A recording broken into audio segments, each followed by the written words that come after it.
Hi, everyone, and welcome to our rettsyndrome.org Rett Ed webcast today. Before we get started, I wanted to share a few housekeeping items for how GoToWebinar operates.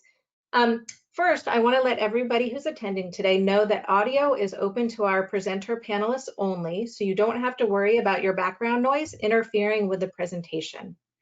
If you look to the upper right corner of your screen, you'll see a control panel window, and we invite you to type questions or comments into the question field throughout the presentation, and we'll answer these at the end of the talk, as well as any questions that were pre-submitted at registration. If we don't get to your question today, we'll work with our panelists to get all write-in questions answered and posted in a QA document to our Rett Ed webpage once completed. If the control window is distracting to you, you can minimize or move the window, then you can expand it at any time if you wish to submit a question. Next point, the session is being recorded, so we will post a link of the recording along with any QA documents. We have a reference resource guide today, which is lovely. We'll post these things to the webpage with the recording link, and you can listen again or share it with others. You'll also get a specific email within a day or two of today's webcast with a link to the recording in your inbox, so you don't have to go to our website to find it. If you're having trouble hearing, please check and turn up the volume on your phone or device. Okay, all right. Well, everybody, let's get going. If you've joined us to hear about Rett Ed Life Hacks with Sam Brant, rettsyndrome.org's Family and Community Engagement Manager, along with 3 amazing guest parent experts, you've arrived at the right place. This is Paige Nuez. I'm your Director of Family Empowerment at rettsyndrome.org. Our board of directors and all of us at rettsyndrome.org want to thank you so much for being with us today.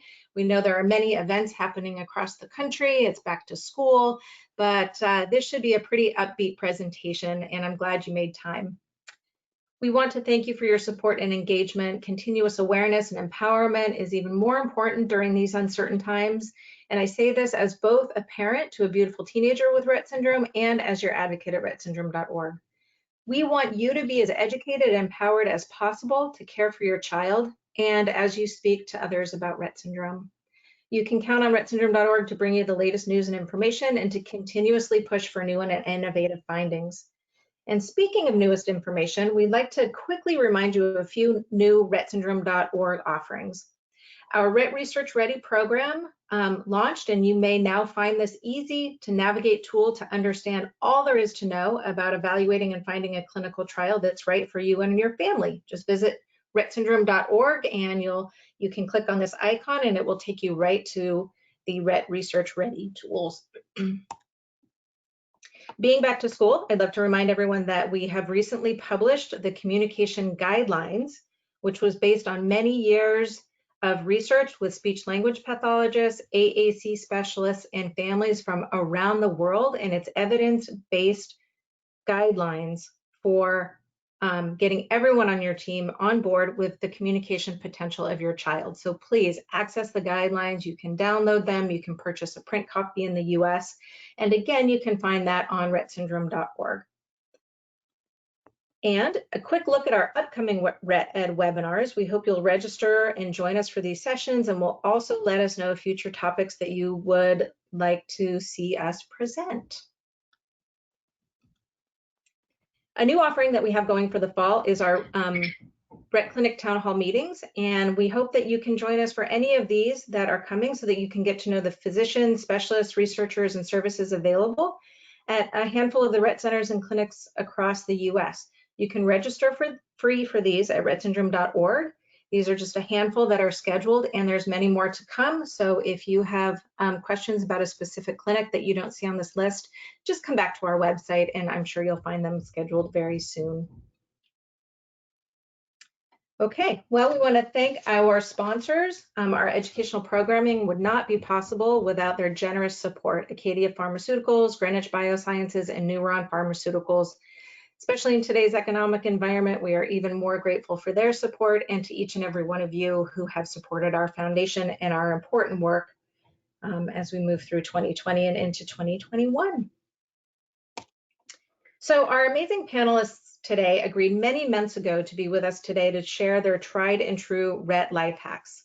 In our community, these moms rise to the top when it comes to planning and executing inclusive and enjoyable dress up and gift giving celebrations for the whole family, such as birthday parties, Halloween, the holidays, and their life hacks are aimed to share simple and clever tips and techniques for sharing holidays and having less stress and more success. I don't know about you, but as we sit at the crossroads of Rett syndrome and a global pandemic, I know that any advice on how to accomplish tasks more easily and efficiently in simple and clever ways are really welcome. We know you'll find some golden nuggets from our presenters, and they've even simplified your success by creating a quick resource reference list. I'm going to attach that into the dashboard in a moment.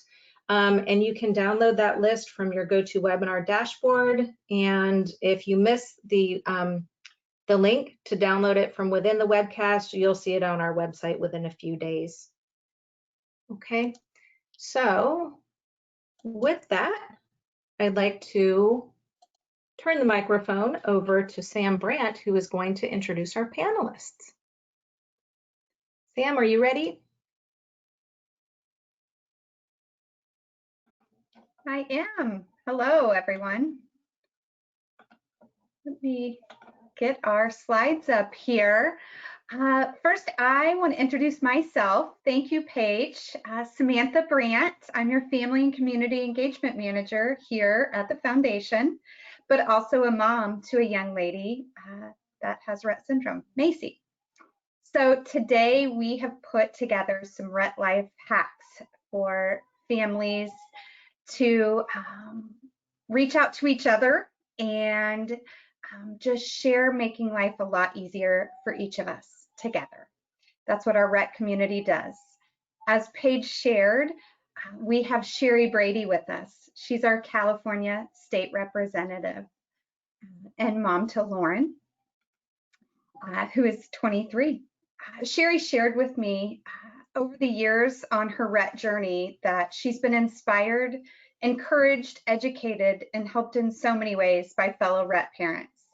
It really gave her the opportunity to celebrate the life of Lauren, as well as encouraged others to celebrate the life of their children.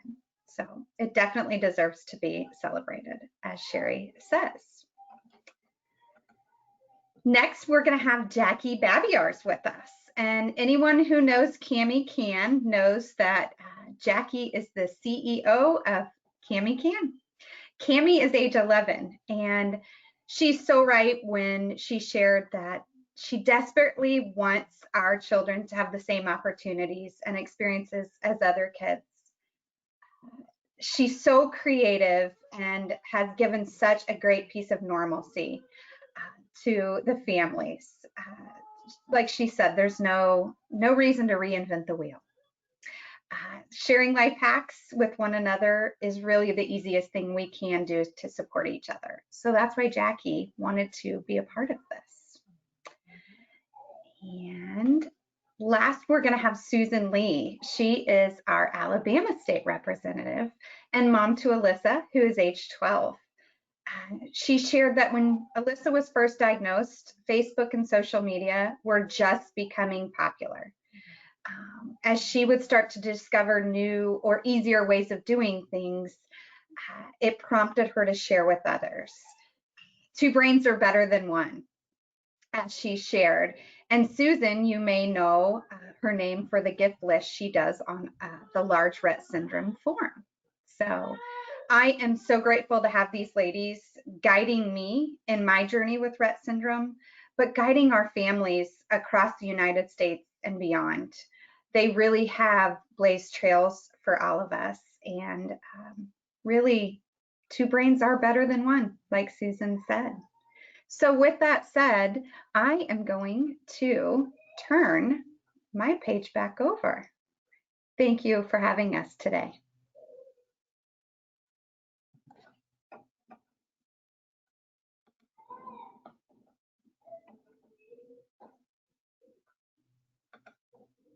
Great, thanks so much, Sam. And while Sherry gets her screen going, I just want to remind everyone that as audience, you are muted. Our session today is being recorded, so don't bother with worrying about your background noise and don't worry about taking notes.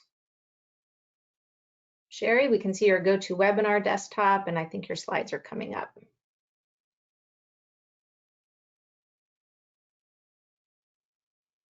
We can see your webcam. There we go. There you go. I couldn't unmute myself. Okay, well, now we can hear you. And Lauren, thank you for joining us as well. It's wonderful to have you with us today. Can you look at the screen at least once? No, you don't feel like it? Okay. Lauren says hi. I'm Sherry. This is Lauren, more importantly. And as Sam said, Lauren's 23. We live in Whittier, California. And for those of you that know us, you know we're all about having fun and enjoying life.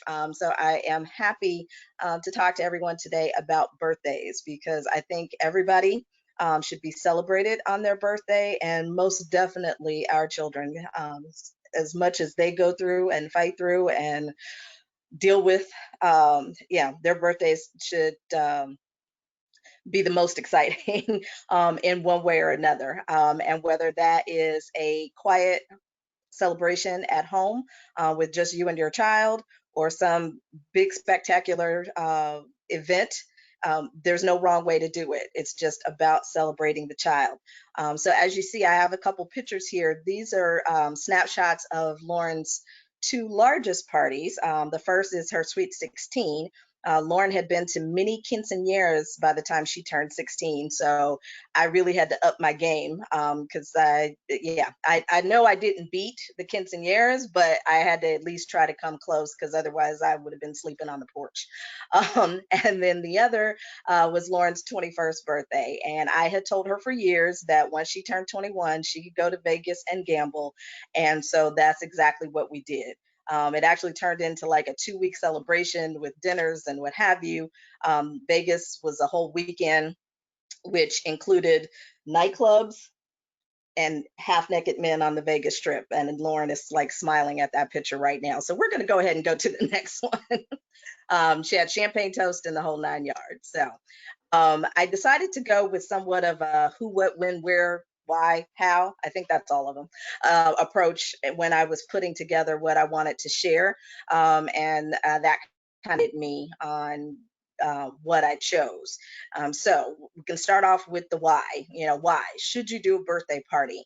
And I say just ask yourself some questions. Do you think your child will enjoy it? Does he or she want one? Would you do it if they didn't have Rett syndrome? If the child has siblings, do the siblings have parties? Does having a party work for you and your family? Those are just a few of the questions to ask, but there's probably others, I'm sure. But at the end of the day, one of the things that I definitely want to share is don't be afraid to try. And even if you try and it doesn't work out the first time, what's the saying? Try again. Maybe there was a meltdown. Maybe the venue didn't work the way you wanted it to. Don't let that discourage you, because the next time, who knows? It'll be perfect. Well, close to perfect. Things aren't hardly ever perfect. So the who should be invited? Again, you can keep it as simple as your immediate family or whoever lives in your house. Classmates. I really wanted to focus on this part and talk a little bit about building those friendships with the children at your child's school. I always thought that was important for Lauren to have friends at school, and I became more and more intentional about that the older that she got. And my advice to you is work with staff, make sure that that's happening. Find out what the inclusion opportunities are.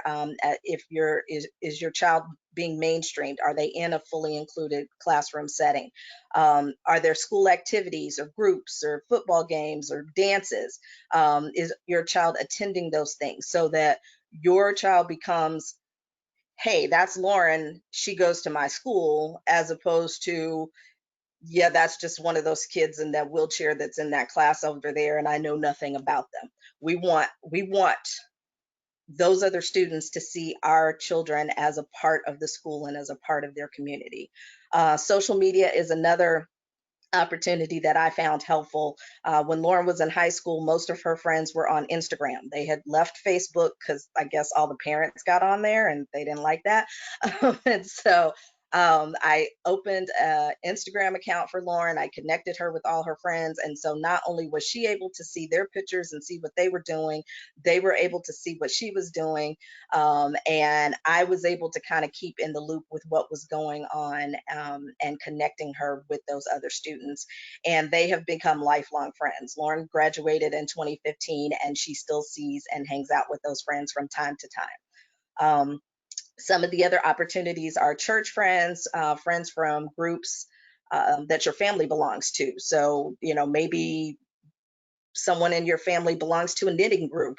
Well, if the people in the knitting group have children around your child's age, those are perfect people to become friends with your child. But sometimes it takes us to help them make those connections.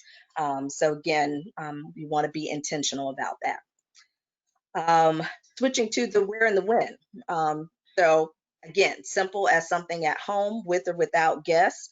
One year, as you'll see in the picture, Lauren, I got all of her gifts were kind of pampering gifts. So we basically did a spa party and did nails and foot massages and heating blankets and what have you. If you have a pool party. Um, Check with your teacher to see if there's going to be a classroom party. Then maybe you don't have to plan something big, but you can send treats to the class and have them celebrate there. Or you can go a little bit bigger and plan something away from home. You want to be mindful about accessibility, which I'll talk about again in a moment. But some of Lauren's favorites are, bowling. She's probably had like 5 bowling birthday parties because she enjoyed it just that much. We've gone to a pizza place. You could do an arcade, your local park, community center. There really is probably no end to the list of places that you could choose. The point really is just picking a place and a time that works best for you and your child. Don't have a party at a time when your child normally takes a nap, because guess what? They're probably going to be cranky at the party. Don't choose a place. If your child doesn't like noise, don't choose a really noisy place to have a birthday party, because guess what? Your child's probably not going to have a good time. So this is a time to be selfish and to let your child be selfish and pick what works for them.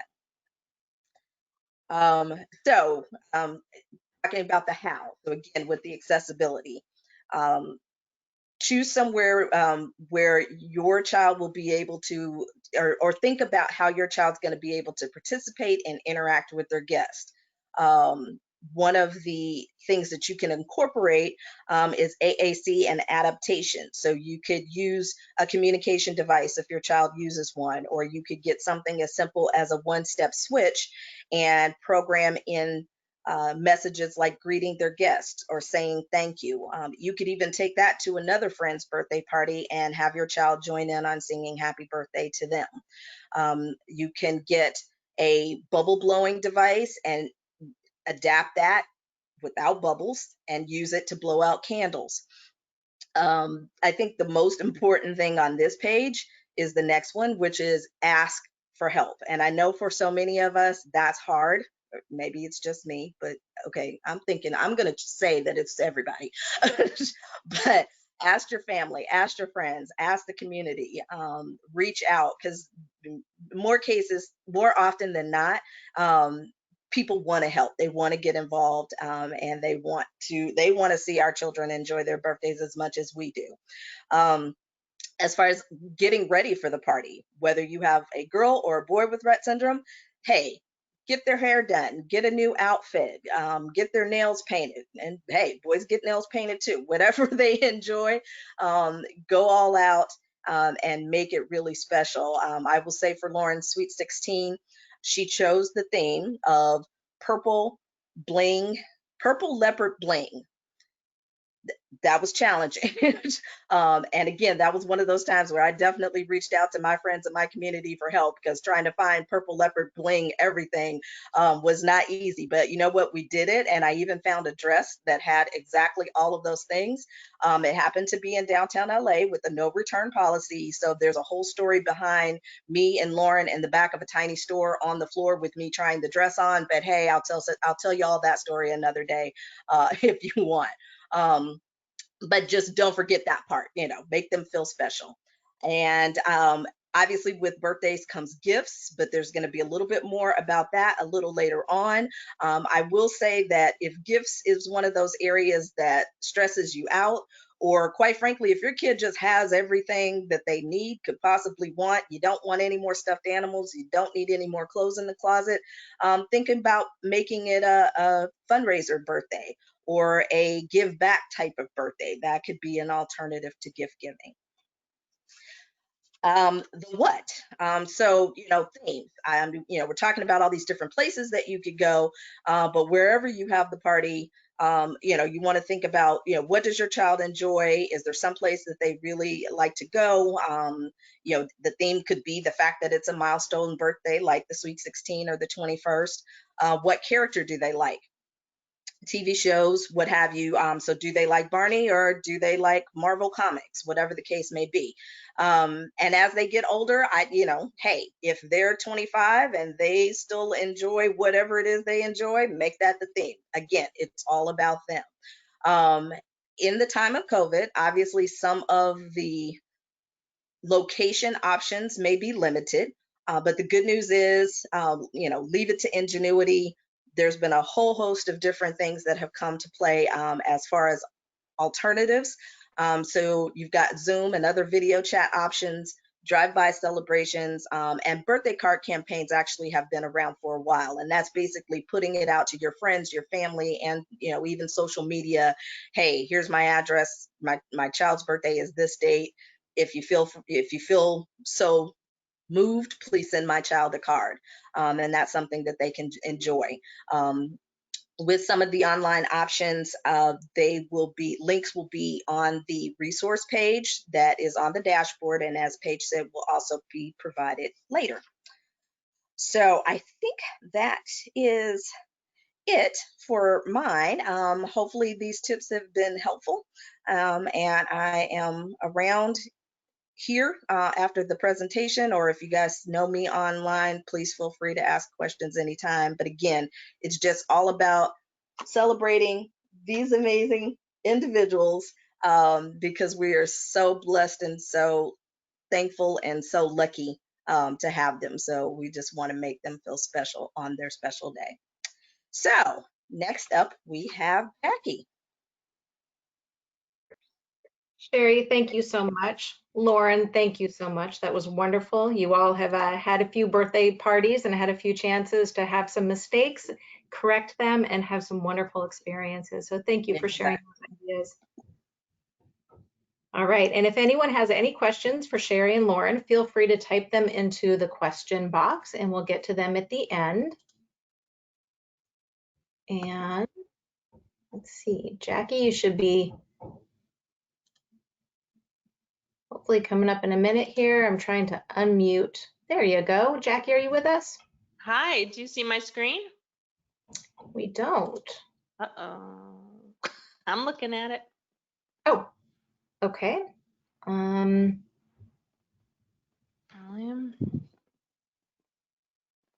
Let's see.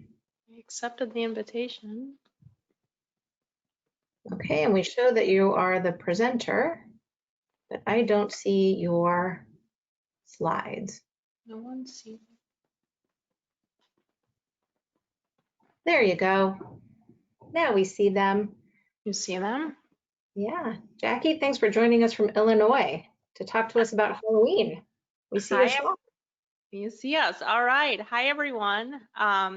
Yeah, I'm Jackie. I'm Cammie's mom. People know Cammie and my husband, and rarely me. But I got to do Halloween because it's my absolute favorite holiday. It's been something so special in my family growing up that I was truly hoping that my kids would love it as much as I do, which is why we go all out on Halloween.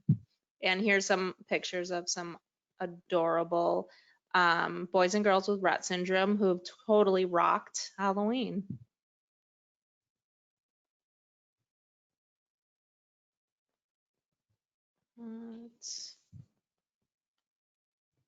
Whoop. Okay. If you click Okay. on your slide, it should be able Yeah. to. Sorry, guys, that was a little glitchy. Mhm. All right, so the first few years we tried to do trick-or-treating with Cami in a wheelchair were a little tricky, you know, because you have to get up a step to ring the doorbell, and then the door's in the way. They can't open the door because of the wheelchair. So it just got all messy for us, and Cami just got super frustrated and just was out, did not want to participate. So I came up with a way to get our neighbors involved to help us. Because as Sherry was saying, people want to help, they want to be part of it. So give them a way to be part of it. So my sister and I wrote this poem, Modified Trick-or-Treating.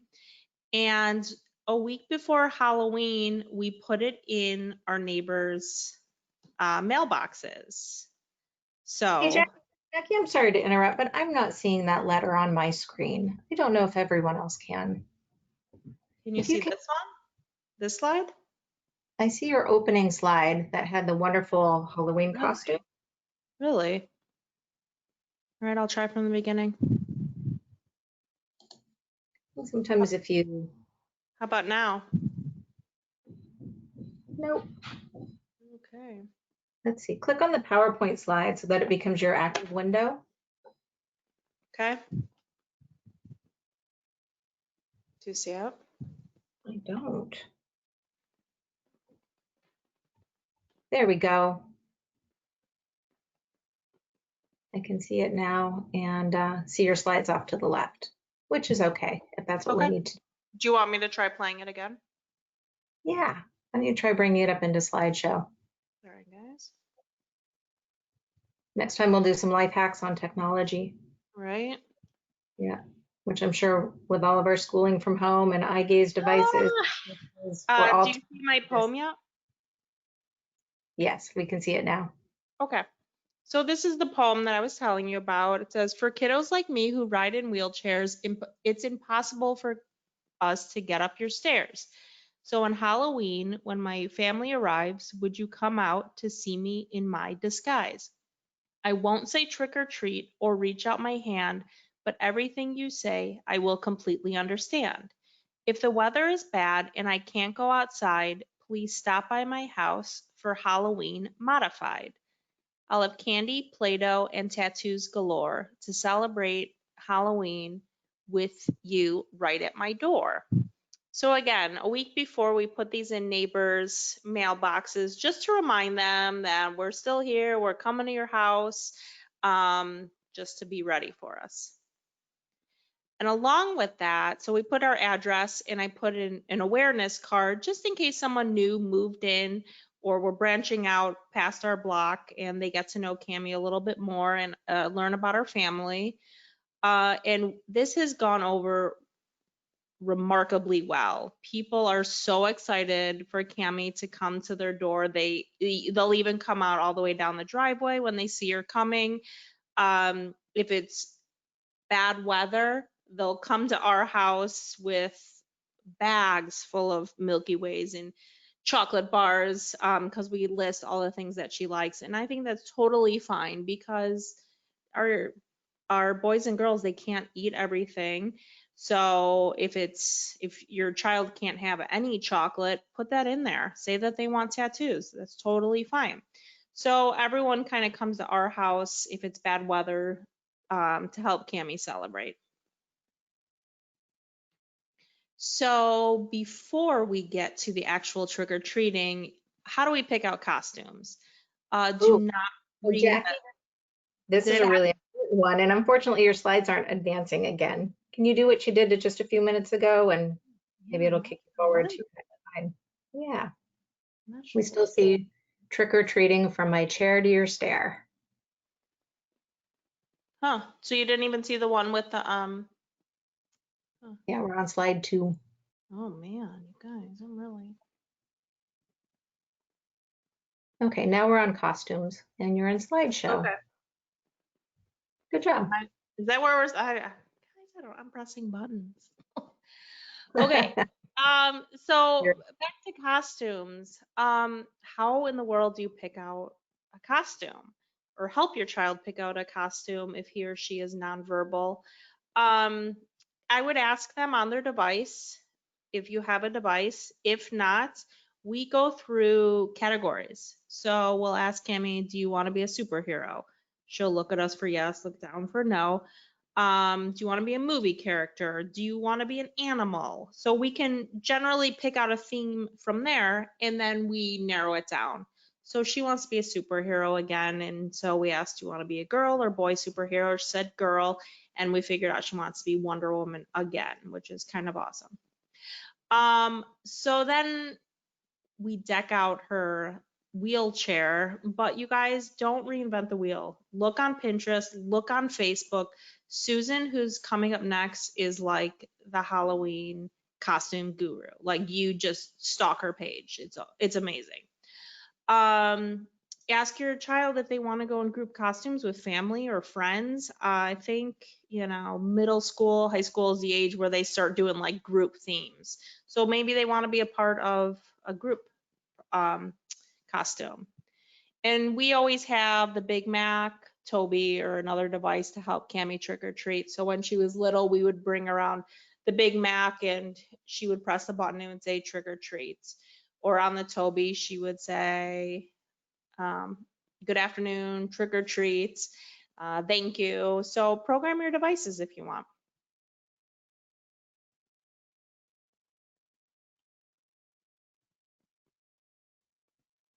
Okay. Finally, stores are getting up to date with the times of special needs. And Disney's doing some adaptive costumes. Spirit Halloween has some adaptive costumes. Target. And then check out some wheelchair accessories. So if look at just different ways to find an adaptive costume instead of jamming your kid into a onesie or jamming them into something that they're not comfortable with. And look at different ways that you can make the wheelchair into something. Cami was a tooth fairy once, so we made the whole wheelchair into like this giant cloud with money all over it. So design the wheelchair to coordinate with the costume. Another fun thing that we do, we do something called reverse trick-or-treating. So this actually makes Cami feel kind of like a little bit more included, I would say. She sees other people in wheelchairs, and she actually likes this. Cami likes handing out candy rather than getting it a lot of times. So I contact a local assisted living place and ask them if I can bring a group of kids to trick or treat. And sometimes they're confused, saying that they don't have candy for us. And I explain that we're bringing them candy. We're getting dressed up and we're handing out costumes. So of course you want to make sure that no one has any dietary issues, that they can actually eat candy. And we've done this for 3 years now, and everyone is so excited to see the little kids all dressed up in costumes and parading through the cafeteria and get candy.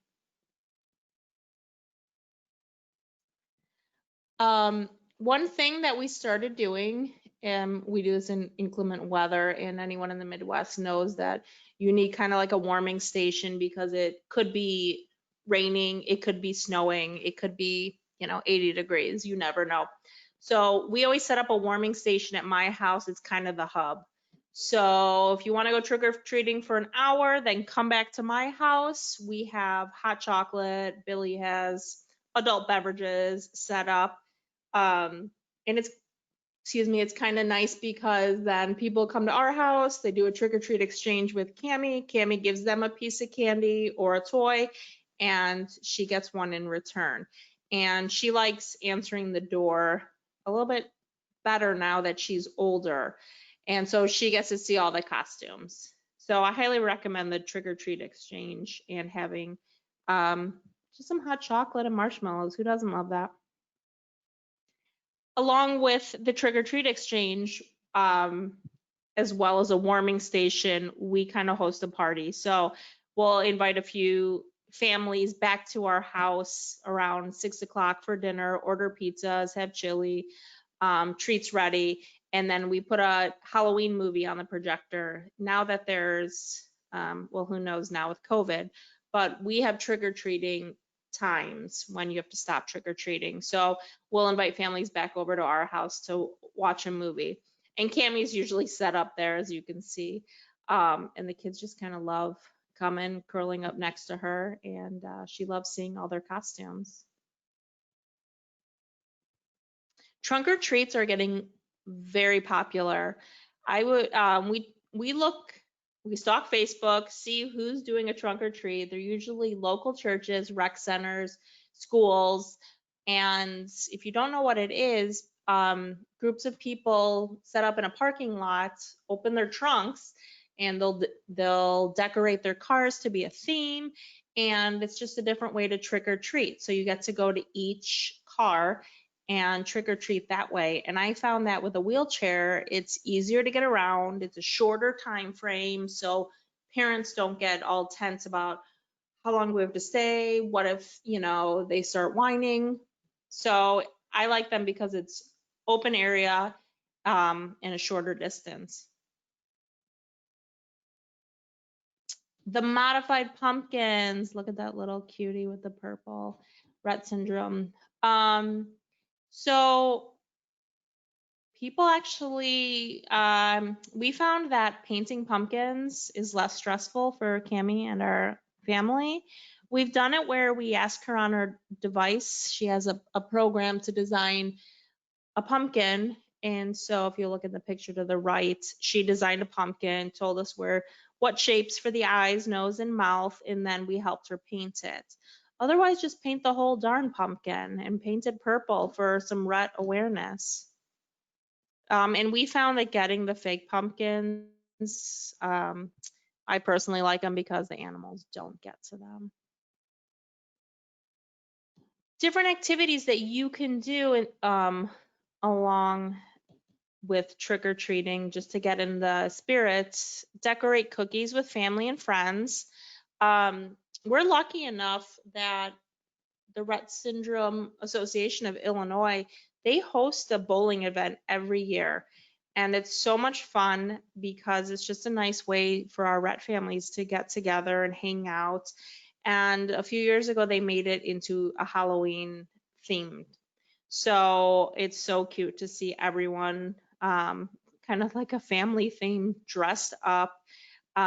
So if you're able to do that in your community, in your state community, do a little a bowling event where everyone can participate. It's no pressure and everyone gets to use their costumes again. No one can predict what the heck it's going to look like during COVID. So I was trying to brainstorm different ideas that you can do.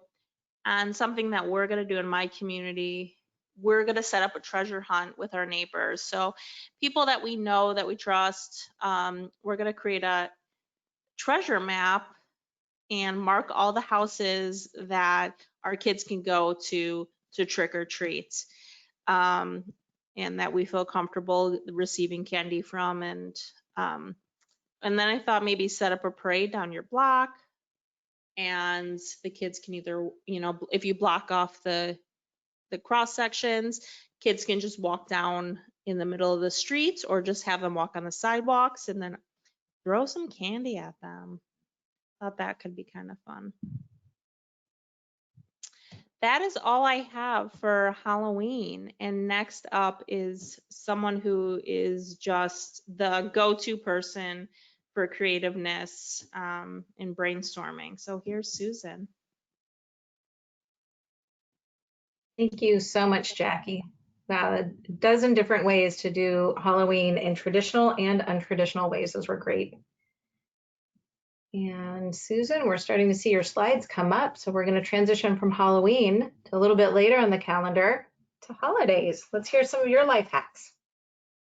Hey guys, first of all, thank you, Jackie, but every person on this presentation is so creative. No one of us is any more creative than the other. It's been so much fun working with everybody and just sharing ideas and hearing what everyone else is doing. So I've really enjoyed being a part of this amazing group of Rett moms. So my part of the presentation is navigating the holiday season. We're going to touch on three main areas. First of all, the celebrations and family gatherings, looking at choosing locations, what are family expectations, and how to choose some inclusive activities. Next, we're going to look at traditions. This time of the year is full of traditions, whether it's just family traditions that you have been passed down through the years, or whether it's religious traditions that you want to continue to hold true to and try to find ways to include your child with Rett syndrome into those traditions. Finally, last but not least, everybody loves it, gifts, but everybody also hates it. So it's kind of this double-edged sword. It's a love-hate relationship that we always have with gifts. And hopefully at the end of this, you'll have a little more love than hate because you'll have some really great ideas. And like everyone has said, there will be a resource guide. It's on the dashboard. You can download it now and print it, or it will be on the rettsyndrome.org site when we're done. And give it a couple of days for them to get it loaded. But it's got tons of resources. Most of the things that all of us have shared have been added to that resource list. So first of all, family gatherings. So there's so many holidays between Thanksgiving and really early January. So really November to January, you're looking at Thanksgiving, Hanukkah, Christmas, Kwanzaa, Las Posadas, New Year's Eve, New Year's Day, and the list just keeps on going, depending on where you are in the world and what your religious beliefs are. There's just so many holidays crammed into that 2-month period, and lots of traditions that go along with those. So it can bring, it's supposed to bring feelings of joy and happiness and thankfulness and fun, excitement, and even hope. And yet, at the same time, it can bring our Rett families feelings of anxiety and worry and even some disappointment or sadness. So I'm hoping that with some of the Rett hacks, we're able to turn that more towards the joy and happiness and fun and helping you enjoy the celebrations instead of having to worry about ways for your child to participate or what family's going to think. So we'll start with location of events. The biggest and really most important thing is what is going to work for your kids. For years, we tried to make it work by doing what we had always done before Alyssa was born, which was go to 15 different families' houses. And we didn't really think ahead about their homes or the stairs or where we were going to be. And we just tried to make it work. And the fact of the matter was it was not working. Alyssa was uncomfortable. She didn't have her wheelchair, or we had to lug her wheelchair up multiple stairs. We didn't have equipment for her that made her comfortable, and didn't have toileting equipment as well. So then we started realizing, okay, there were all kinds of sensory issues involved that then can even turn into behavioral issues. If she's unhappy, if she's overwhelmed, if she's got major sensory overload, then it really could ruin the whole event for me and my family because we're so worried about trying to make sure she's comfortable. So one of the biggest changes we've made over the past few years is I have started offering to host most of those events. Now then, before you panic and go, there is no way I'm inviting 50 million people over for 10 different events in a 1-month period. Hear me out, because I host, so I clean my house up. Beyond that, I say, okay, here's a sign up, everybody bring food. Or here's a sign up, somebody bring the main dish, somebody bring the sides, somebody come help me decorate an hour before the event. So I host, I have the location, but I get everybody else involved in bringing things, and they love it. They feel like, okay, Alyssa can be totally involved. We've got everything we need for her, and they don't have to clean their house. They just bring some food or bring some decorations, and it's worked out beautifully. So if we do get invited to other people's homes, or if we're not hosting an event and have to go to someone else's home, the biggest key we have found is communication. We talk ahead of time. We discuss, okay, is the wheelchair going to be able to go in the house? What areas of the house are we going to be in? We went to one place and it was great. We could get the wheelchair right in, but we forgot to ask where the events were going to be held, and they had decorated the whole downstairs for the event with Santa. So we really try to plan ahead, and we have never found anybody that has been offended by me asking those questions and saying, hey, I just want to think ahead so we can make sure that we're not shocked that, or have some big surprise come up that we need to plan last minute for. So we make sure we know what areas of the house will be used, where can we go for toileting or diapering, and where is a quiet place we can go if she gets overwhelmed and just needs a quiet place away. If we've got all that worked out ahead of time, then it doesn't put stress on me, it doesn't put stress on Alyssa, it doesn't put stress on the host or hostess trying to find places for us to do that. So accessibility is the key. Another option is mutual locations. If you've got a church or a synagogue or a community center, oftentimes churches or synagogues will let you use their big spaces for free if you're a member there. Community centers may have a nominal fee, but if everybody pitches in $10 and everybody brings the food, then you've got a handicap accessible location and a mutual location that works. So those are some ideas for location. Next is managing family expectations. So every time I get to this slide, I kind of chuckle because it's funny, but then it's really not. Every year around holiday season, I see posts on Facebook, on our Rett Syndrome family page, or different pages where people are frustrated, they're angry, they're upset, they're disappointed because what they envisioned a family gathering to be didn't turn out to be that. And a lot of it had to do with what they expected or what their family members expected. So again, communication is the key here. Discuss your plans ahead of time. Talk to your extended family. Let them know, okay, we may need to go to another room for a little while and take a break, or we may only be able to really stay for an hour, depending on the time of day. For a party, I know when Alyssa is done, she's going to be finished. And so if it's a late party, we may say, okay, we're going to stay an hour or an hour and a half, but we will need to leave early.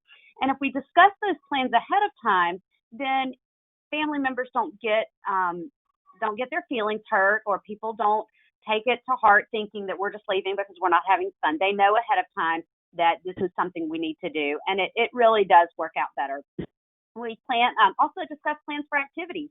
You don't want to show up at somebody's gathering and all the kids run off to go to activities and your child's just sitting there because we didn't think ahead of ways to include them. So we're going to get to that again in a minute with more really cool ideas of ways to include your sons and daughters with Rett. Finally, bring items that will help them with comfort or with sensory. If they've got special equipment, a special TrickorTreat chair or height right chair to bring up to the table, if it's something you can easily maneuver or bring it with you. Toys, music, stuffed animals, blankets, anything that's going to help your child in a situation where probably it's going to be a little stimulating. So traditions and inclusive activities. I had so much fun with this section of the presentation, and I got tons of ideas from lots of different families. So first of all, one of our big family traditions is the day after Thanksgiving, all the women in the family and all the kids, no matter what age, so we've got kids even up to 18, 19, 20, still participating. We do all of our holiday cookie and candy baking together. So we kind of set up stations, and we've got a mixing station where one person is working on mixing all the recipes, and then we've got a cookie cutting station where they're cutting out dough or loading cookie trays. We've got a cookie baking station at the stove, and then we've got the unloading and packing station where we are, and decorating, where we're kind of doing that and getting everybody's cookies and candies packaged. So trying to figure out a way for Alyssa to be involved was pretty easy once we knew what equipment we had, and we decided to use a switch activated mixer. So that is not hard to do if you look for the right equipment. And again, all of that is on the resources page. It's called a Power Link box, and it's a simple little box, and you plug the switch into it, and then anything that plugs in can then become switch activated. So plug your mixer into it, and she can turn on the mixer and turn off the mixer. So typically Alyssa is sitting at the mixing station with her grandmother, who is in charge of all the recipes and mixing. So that's one way we include her in cookie baking.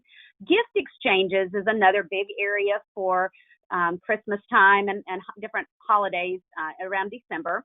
So there's all kinds of different games that involve rolling a dice. And if you roll a 2, then you switch your gift to the left. Or if you roll a 5, you switch your gift across. If you roll a 6, you roll again. And there are switch activated dice.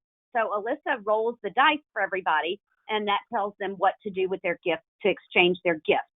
And they pass them. There's another game that's called the left and right game. And there's a story that you could record on a switch, like a step-by-step, and she could tell the story. And every time in the story it says left, they pass their gift to the left, or right, it goes to the right. Now then, with gift exchanges, for a while we would go do gift exchanges, but then the gift she got stuck with was really nothing she could use. So we do try to make gift exchanges practical gifts. So you could do Christmas socks, and then they could stuff the socks with little things like candy or $5 gift cards or whatever. The other idea is a gift card exchange. And so everybody buys a $5 or a $10 gift card to somewhere fun, whether it's the bowling alley or to the ice cream place, or even to Walmart, where they can go and pick out something. So think about different gift exchanges that would be functional for something your child would like. The other option is drawing names. So in our family, we have so many cousins, we can't buy for everyone. So we draw names ahead of time, and everyone knows that that's the person they're buying for. So whoever gets Alyssa's name then contacts me. We set up an Amazon wish list during the year. We just have it active, going all the time. And as I see things on our Facebook pages, or as other parents have shared things, or as I just find ideas that I think she would like around Christmas, I add those to the Amazon wish list, and then it is super easy. I send that wish list out to whoever gets her name, or family or friends that are buying gifts, and that way they know what they're getting. We'll get to that a little more in a few slides. Another huge tradition is Santa visits. Everybody wants to go see Santa during the Christmas season. So the problem is that that's very overwhelming, long lines, lots of noise, lots of kids, and it may just not be very successful. So check with your local mall. A lot of them have started doing what they call sensory-friendly hours, and they will open up the mall to kids with sensory issues, to where it's a smaller crowd, less lines, and it's just a lot less stimulating. The other option, one Christmas, Alyssa was in a full body cast, and we literally could not leave the house without the use of an ambulance. So we thought Christmas visiting Santa was going to be a no-go, until we heard about the Secret Sleigh program. And again, this is on your resource list. And this is a program across the country that contacts Santas in your area and sets it up for free. And those Santas will call you and set up a time for them to come and visit with your child at the home. And a lot of times they'll bring them a gift. Sometimes they'll bring the whole family gift. They'll do a little activity with your child. So like Alyssa loves to read books, so Santa came and read The Night Before Christmas with her and sang some Christmas carols. So again, that's called the Secret Sleigh program, and that'll be on your resource list. Meals together is always a huge part of the holidays. Everybody wants to eat Thanksgiving together and have all kinds of different meals around Christmas and even New Year's. And so make sure that there's food that will be served that your son or daughter likes, or bring it with them. Think about a place at the table. So if they have, again, that height right chair or the TrickorTreat chair, or making sure that their wheelchair will fit into a certain place at the table. Again, all of that's just communication ahead of time. All right, here's one of my favorites also, Christmas card exchanges. So you may remember a few years ago, I started on the family, the Facebook Rett Syndrome family site, a Christmas card exchange, and I didn't get to do it the last year or two because of lots of surgeries and things, but I'm hoping to get back to it this year. Sending Christmas cards can be super expensive. Postage is expensive, printing out the cards is expensive, but Alyssa loves to get mail, and she loves Christmas and Christmas cards and seeing all of her Rett brothers and sisters. So I started making groups of 10, and anybody that wanted to participate sent me their information, and I added them into groups of 10. So when I had 10 people in a group, I would send those 10 people the names and addresses of the people that they were responsible for. So you were really only responsible for sending out 10 Christmas cards, and in return, you would get 10 back. And so Then some people said, I want to do 20, so I added them to 2 lists or 3 lists, depending on that. And then when we put out our big Christmas card display for all of our family cards, Alyssa has her own display in her room with all of her Rett brothers and sisters' Christmas cards. And she loves that. She loves getting to see them. And we even keep them from the year before so we can compare pictures and say, oh, look how much this person's grown, or oh, look, they cut their hair. So she loves seeing those. Let's see. All right. So going to church, going to worship is another big part of the holiday season. So arrive early. Now, we know that there are lots of people that only go to church on Easter and Christmas, and that is great. We are just thrilled they're at church, but the services fill up super fast. So we always plan to get to church a little early, just to make sure that we can sit where we want Alyssa to be, whether it's on an aisle or whether it's at the back of the church or near the front of the church. So get there early for flexible seating. Also, contact the location ahead of time. If it's not a church you're used to attending, or a synagogue, or a house of worship, ask them, call ahead and say, hey, I have a child in a wheelchair. We're coming. Where's the best place to park? Where's the best entrance to go to? And again, just that thinking ahead, calling ahead. They're always so helpful and willing to. We were out of town and went with some friends, and they had one of their ushers meet us in the parking lot to show us the best way to get to the sanctuary. So calling ahead, people want to help. They want to make our lives a little easier. We just have to think ahead enough to let them do that. I do think I skipped gift exchanges and name swaps. We've touched on it a little bit with the switch and the timers and the step-by-steps. So we're going to keep moving. Candle lighting. So you'll see a sweet family, one of our Rett families up here in the top picture, celebrating Hanukkah. Involve your child in those candle lightings or church services. Lots of our families record on buttons or switches, or even into their Tobies. They record speaking parts or special prayers or chants or different things that are involved in their worship services onto their devices so that their girls can participate in that as well. Now, then probably the longest running tradition for my family is watching Santa come on the fire truck on Christmas Eve. And when we moved from one house to another, we lived in a cul-de-sac, and the city where we had moved to has Santa stops. Now, then they do these so that Santa can actually get out of the fire truck and engage with people. And then they get back in and they drive to the next Santa stop. So instead of coming up and down every street, they go to these Santa stops. Well, lo and behold, the Santa stop was at the far end of our street, where there was no sidewalks, there were potholes. It was not great. So again, communication. I called our fire department. I explained our situation. They came out that very day with a new Santa stop sign, put it right in front of our house in the cul-de-sac. The whole neighborhood came down to our end of the cul-de-sac, and we were easily able to see them coming from a long way away, so we didn't have to stand out in the cold. And we could see them coming. We rolled Alyssa out there. She was able to engage with the neighbors, with Santa Claus, see the fire truck, and then and it was in a safe location where there were sidewalks and everything. So again, communicating, the fire truck was more than happy to do that. It was just a matter of us letting them know what the issues were. Next is fireworks. We all love fireworks on New Year's Eve, but Alyssa does not like the noise, and a lot of our girls do not like the noise. So we have started watching fireworks on TV. We turn the lights out in the den, and we put it on our big screen TV, and we play either live or pre-recorded fireworks from local fireworks shows. And a lot of times we'll open our blinds and we can see fireworks out the window that are being shot down the road, and yet it's a little more comfortable for her and enjoyable. She loves the music they play with it. She loves the light, but not necessarily the noise. Finally, one of the big traditions at Christmas is opening your gifts. So we found out years ago that our family always would get up, we would open our stockings, we would open our gifts, and then we would have breakfast. Well, Alyssa, that was way too overwhelming for her. So we now changed it up a little bit. We get up in the morning, we open our stockings, and then we take a little break. We eat breakfast. We have some kind of big family breakfast. And then Alyssa kind of sleeps in her chair while the rest of us are opening gifts.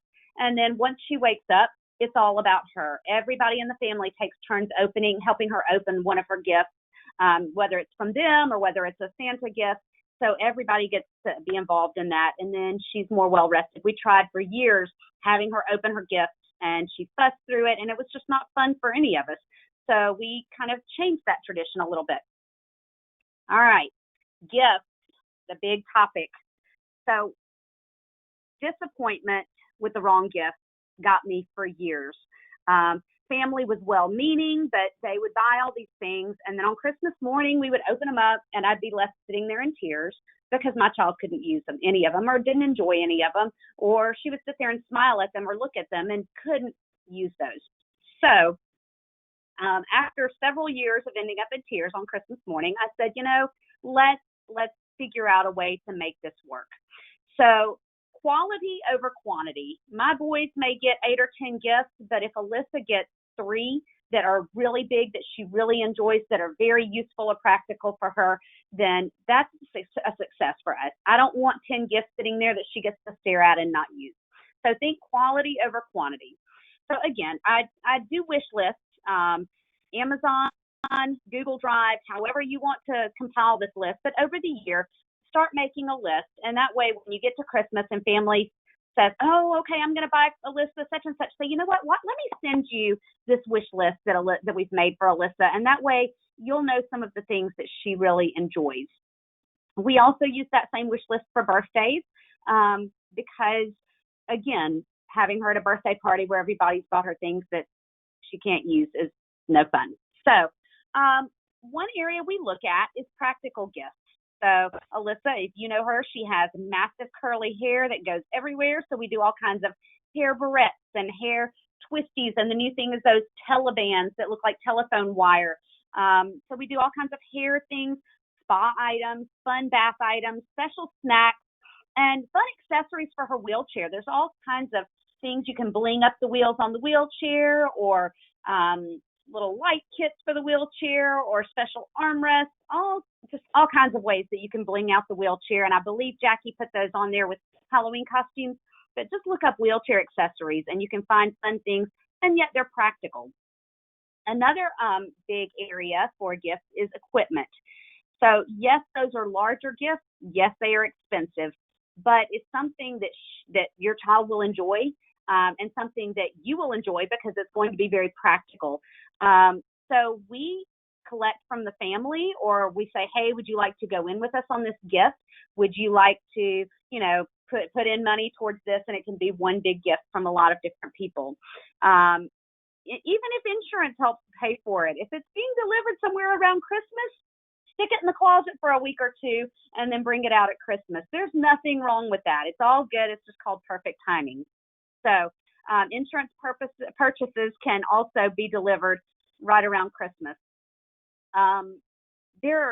Again, we've used it for chairs, swings, position seating, transportation equipment, even standers and braces of different kinds we have used as part of our Christmas gifts. All right, look at what time of day is your child's favorite time of day. If they love bath time, go all out with bath gifts. There's bath bombs and color tablets. And one of our favorites is we got a waterproof speaker that connects to my phone. And so we stick it in the shower and it Bluetooths over to my phone, and we play her music while she's having bath time. There's all kinds of bubble toys. There's bath bubble toys. You hang them on the wall of your bath and it blows bubbles while they're in the bath. And so if they love bath time, go with bath type themed gifts. If they love outside, look at swings and hammocks or blankets or bubble machines for outside.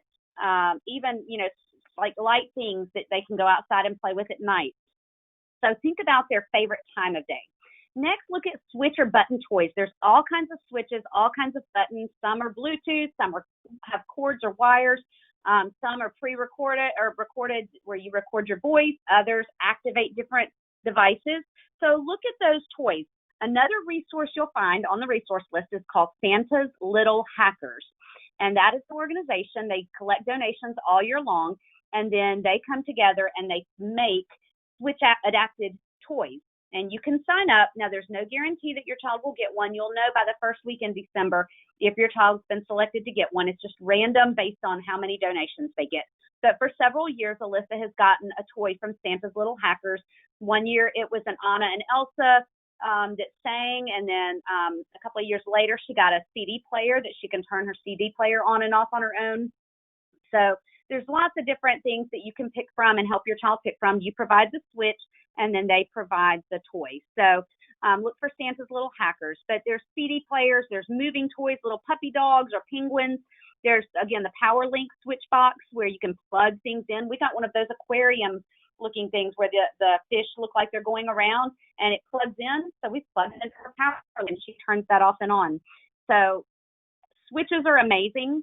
I put some links for different switches on there, but if you have any questions, contact me. I don't mind helping out, figure out the electronic aspect of it or which switches work best, or find your occupational therapist. They're amazing at that.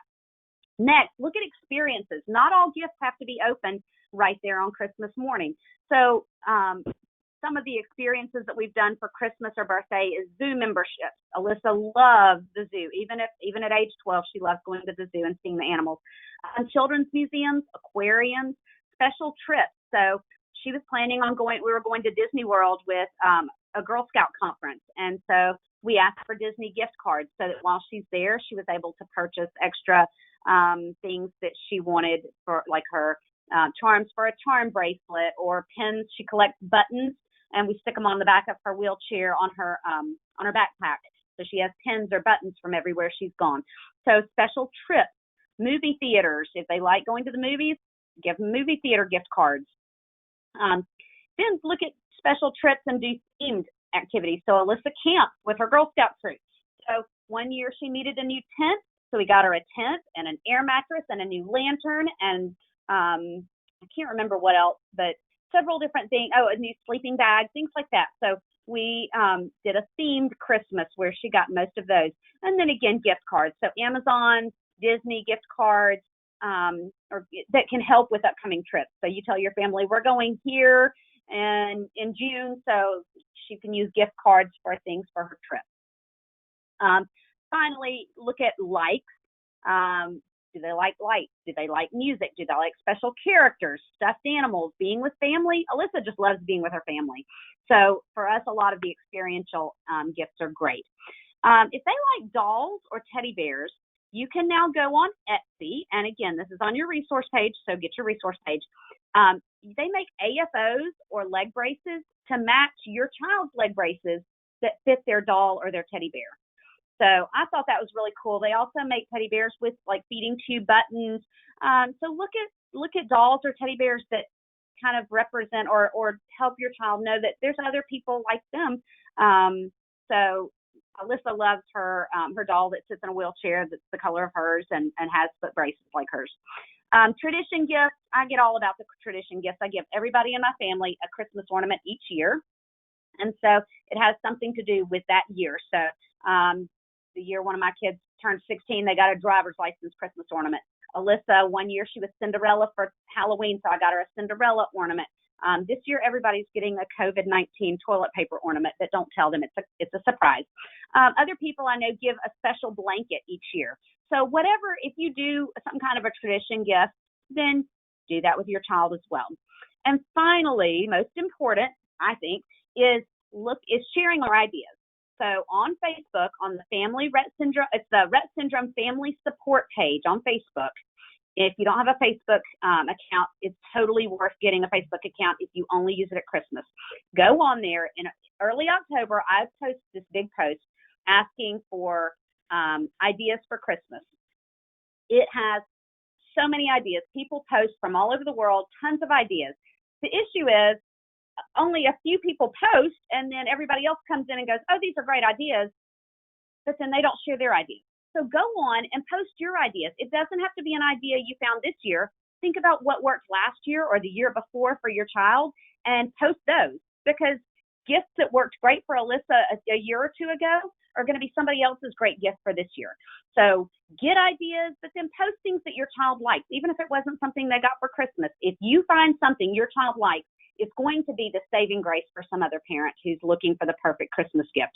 So share your ideas, find ideas, post, and help everybody get through the holiday season with great gifts. So here's just a few fun ideas that have been favorites from the past years. So the Glowfish tank, we did this maybe 4 or 5 years ago. It's still absolutely one of Alyssa's favorite gifts she's ever gotten because she can see the fish. They're so brightly colored, and it has like a LED glow light. And so every night we feed her fish, and she just loves her fish. We're on like the 3rd batch of fish, but don't tell her. We just keep getting the same colors and not going there. Bedroom makeovers. This is something you can do repetitively. So every couple of years we do a bedroom makeover because her life change, and we've kind of gone from the fun little kid type stuff, and now she's a preteen. And so then we'll go into the teenage type stuff, but you can always do bedroom makeovers. And again, that's a great one for family to get involved with. So if you buy the bedding, then grandma can buy the lamp, and an uncle can buy the garbage can, and somebody else can buy the little accent pillows. All right, bath time again. When Alyssa was younger, this was one of her favorite times. So we got the little bath time whale, and we stuck it it suctions to the wall. And then this was back when she had some hand function, and she would hit the buttons and play music, but then it would blow bubbles at her in the bathtub, and she laughed so hard. She loved it. Color bath drops, makes the bath different colors. And then this cute little spray water toy, again, all of these are on your resource list, and it glows and it sprays water, like a little water fountain thing. And so I think it even plays music, but I'm not positive on that. But anyway, it looked fun. Seating and equipment. We've done the Peapod chair was last year, and it has been a huge hit. It's going to be one of our biggest recommendations on the Christmas list for this year. She uses it every day, multiple times a day, and loves it. And yes, it's expensive. We got family involved. We said, everybody, who wants to pitch in for Christmas, can you pitch in, whatever you can. And then we got insurance to cover a little of that too. Trip trap chairs, height right chairs. These are great activity chairs, and they do come with seat belts and buckles and all kinds of seat pads and all of that. We even did a stander a couple of Christmases ago.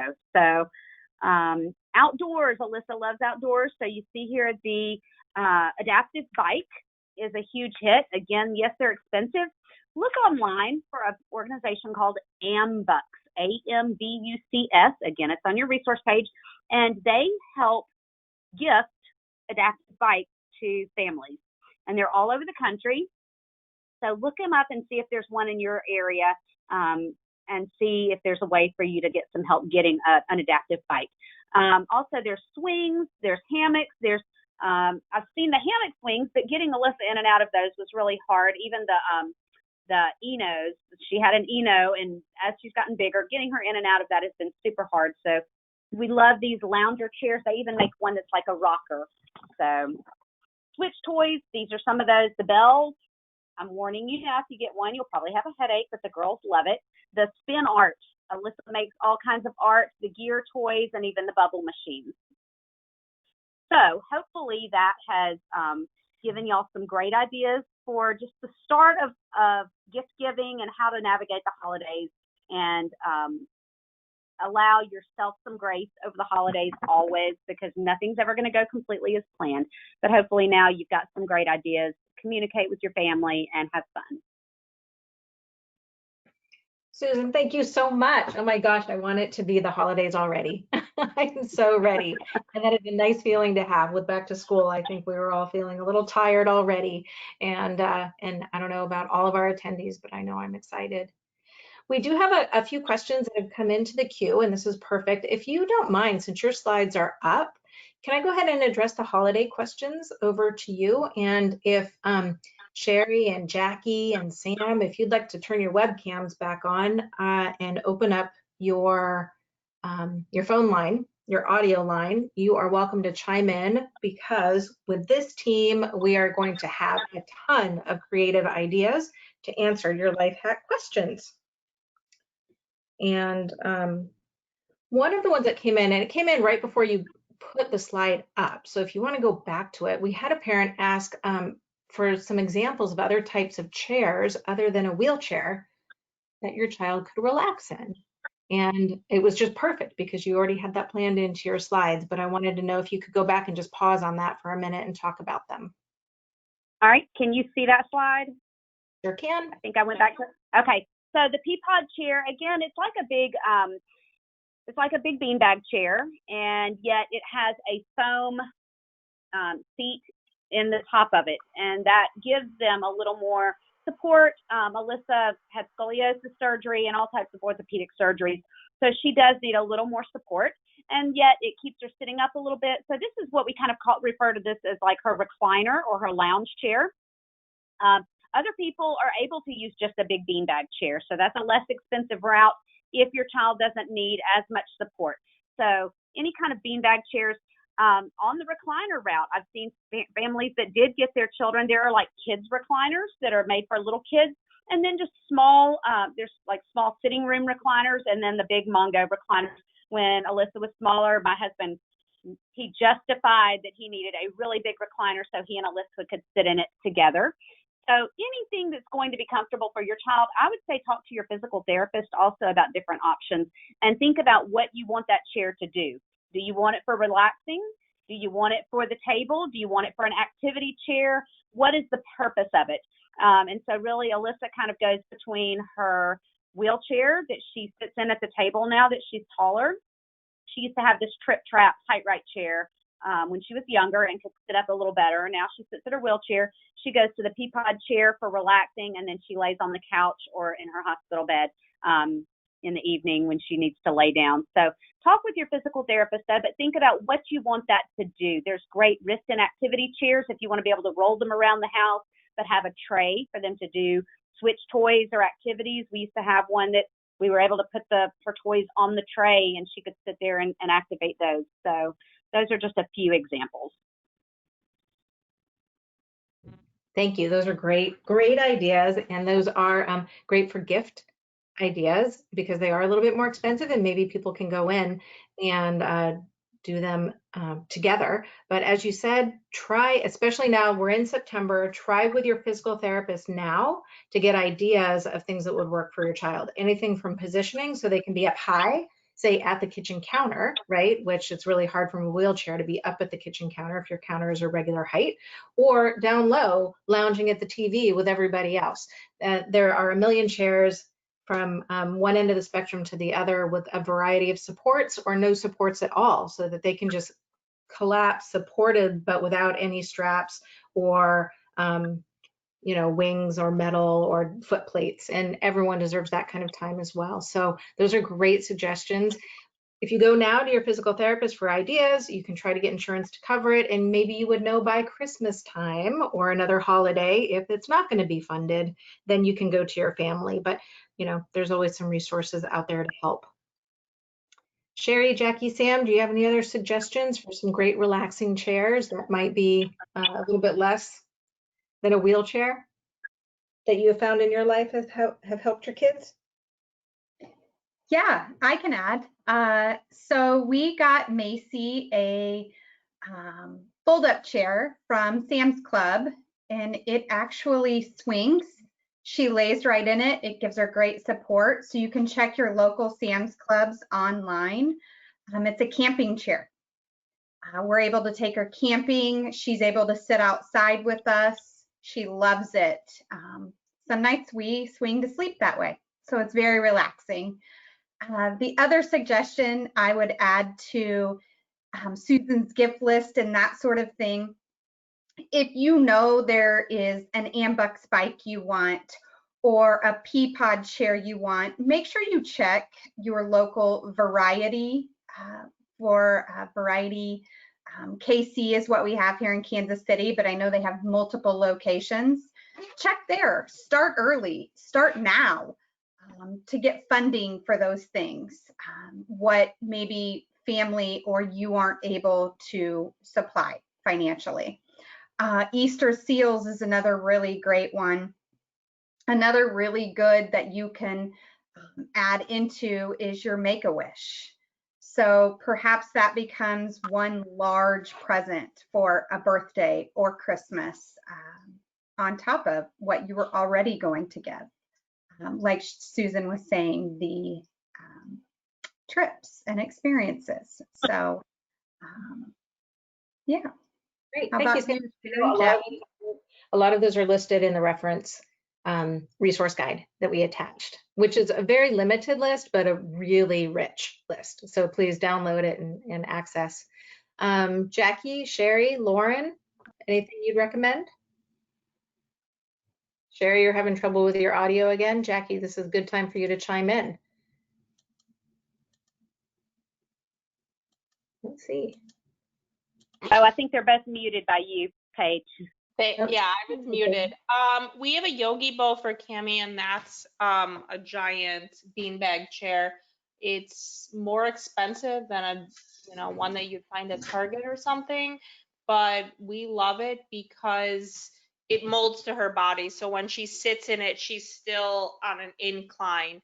So if she's coughing or just needs to be upright, it really molds to her body and it's comfortable. Great. Thank you, Sherry. I think we should have your audio now. Yes, no, it's good. I was just going to say the tomato chair. I know a lot of families have gotten that, use that. We actually have one. I don't use it as much anymore, but it definitely has come in handy. And I think it's one of the lesser expensive options. Unfortunately, as soon as they put special needs or accessible or handicap on something, it increases in price by $1,000. But I think that one may still be in the hundreds. So. Thank you.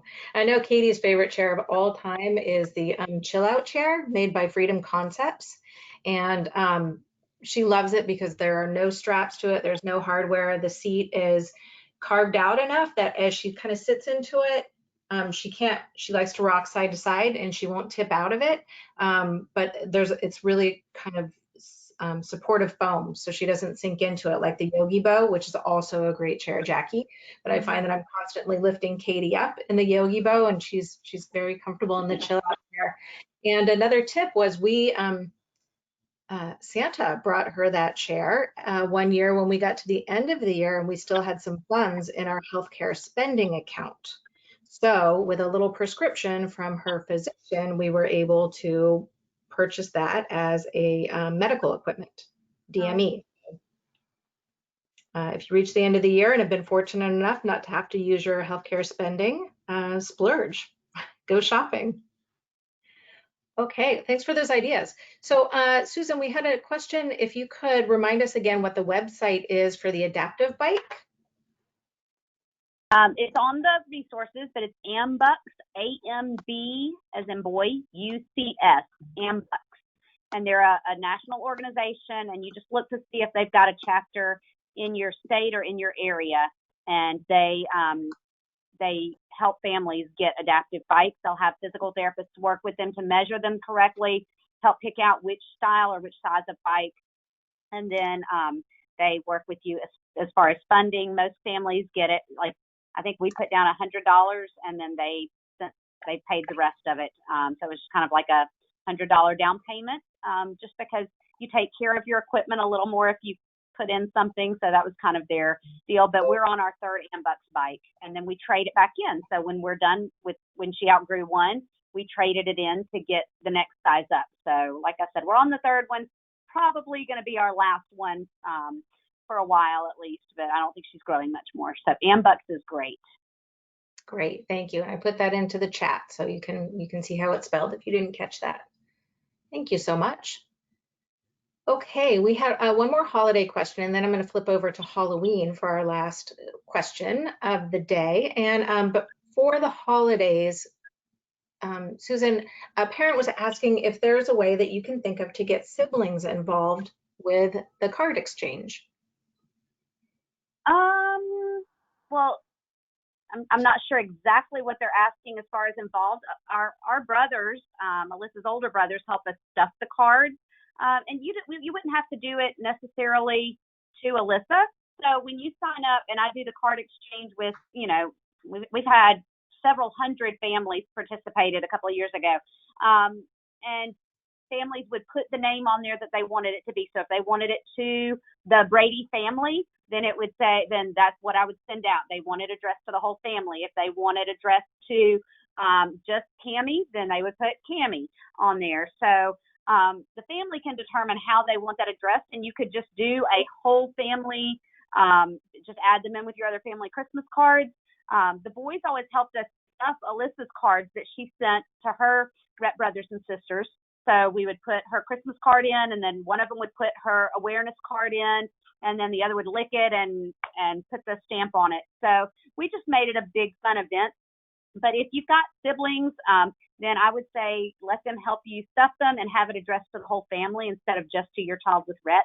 The other option would be maybe asking family and friends in your community and start a Christmas card exchange for each child. So for Connor, maybe his fraternity did a Christmas card exchange, and for Austin, maybe I chose 10 people from the bands to do a Christmas card exchange. So having each one of them have a group of 10 that would exchange. Those are just some general ideas. I hope that maybe answers. Jackie's got an idea. Ryan helps Cammie by we have her name on a stamper. So that's how we sign her papers and stuff. So Ryan will go hand over hand with Cammie to help her address stuff. If that's kind of more what you were at, I have no idea, but that's just another way of getting a sibling involved with the child with Rett. Name stampers are a great Christmas gift. We get Yep. Alyssa a new one every couple of years. It starts to run out of ink, or she wants a different color or a different font. And so this year she got like a little cursive font in purple. So Yep.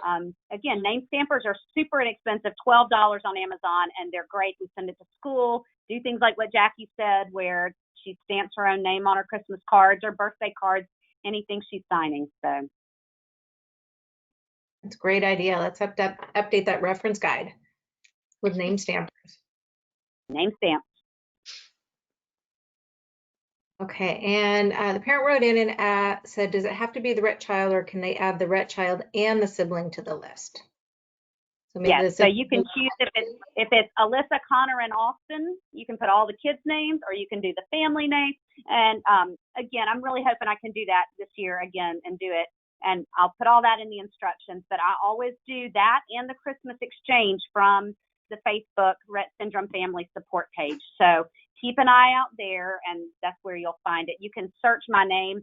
Sometimes in the holidays it gets all covered up because everybody's posting so much, but you can search Susan Weissman Lee or Susan Lee, and it'll show the things that I've put in there. And you can go back and look at past years too. Past years are awesome. There have been great ideas.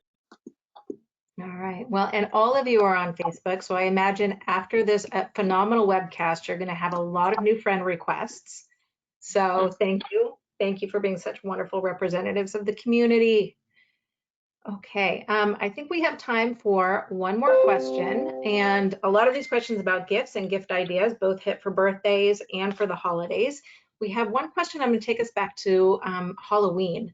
So Jackie, your poem, I think, brought a few parents to tears with how sweet that is, and a wonderful idea to send that out in advance to get the neighborhood on board with Cammie and ways for her to be included in Halloween. But let's open this up for everybody to answer. But Jackie, you go first, since this is your wonderful life hack. For the parent who has a child that's ambulatory, but they might be taking a chair along with them as they go trick-or-treating. And wonderful, gosh, I hope your neighborhood is ready for trick-or-treating in October. How might you modify the letter to say that maybe she'll be able to come up to the door and maybe not? So that's a great question. I can't think of a good limerick off the top of my head. But that's something that you and your family can easily adjust. I put it up for anyone. You know what? I have sisters who are PTs and asked if they could, pass it out to, their clients to help them get ideas. So I would adjust it however you want to. It doesn't have to rhyme. You could just add a little note that, it depends on how the day, like how our child is doing. We have no idea, how they're going to react, and if their child will need a chair, or if they're going to be able to walk that day. So I would just kind of slip in another note, or just switch up the poem a little bit and just say, he or she might walk up to there, or they might need a chair, but either way, I would just say, come out, It's just more welcoming. Yeah, I Maybe, agree. maybe something along the lines of just, I may need to do things a little bit different, and not specify what that different looks like. So if I'm having a hard time, please come out and greet me. Or that didn't rhyme, but I think find Jack, some words that Paige, rhyme with that and make it work. Jackie well, put and we've been awareness. talking. Sorry. Did you, Jackie? I think you put awareness cards in sometimes as well. That might be a great reference for them the week ahead when you pass this out to reference Rett syndrome as a whole. And they will then see that there's such a spectrum of girls and boys that walk and girls and boys in chairs. So that can be referenced and they know ahead of time.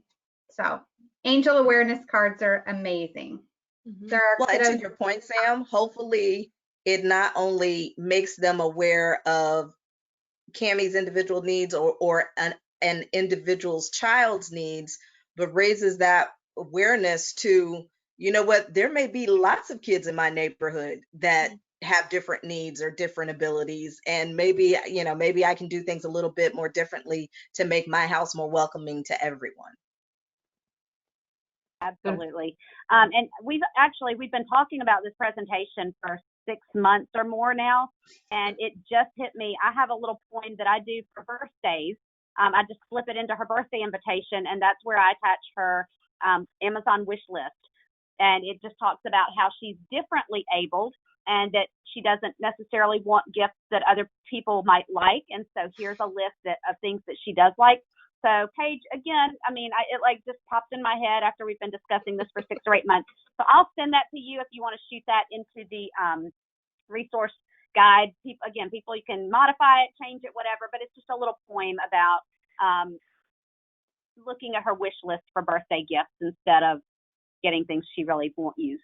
So That's fantastic. If you would, Susan, I'll put it into the resource guide and update it on the website. And Jackie, I think that we had some technical difficulties with the slide that had your poem. So if you wouldn't mind sending me a snapshot of that, I can put that into the guide as well. Yep.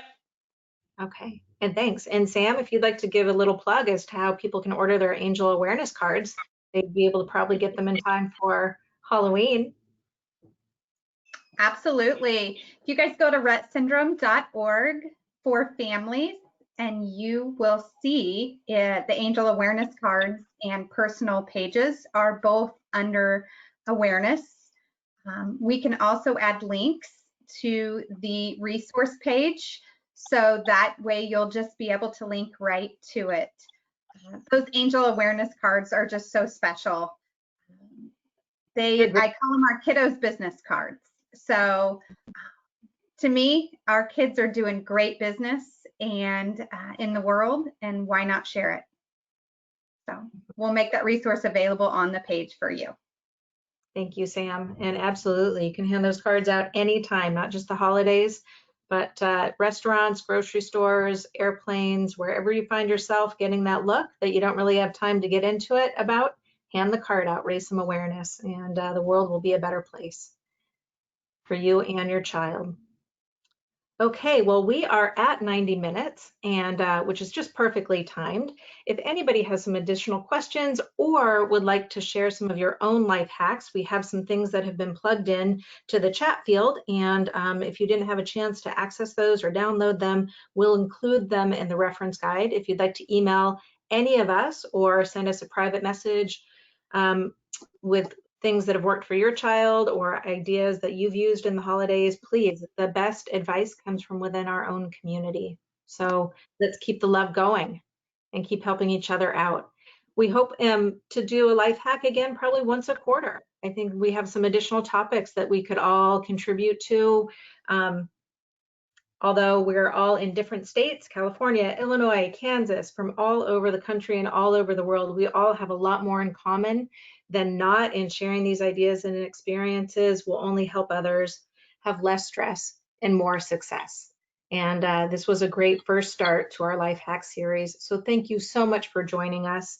I hope that you'll join us next month in October, October 13th at 1 o'clock Eastern. We'll be talking about clinical trials and research enrollment opportunities and how things have reopened.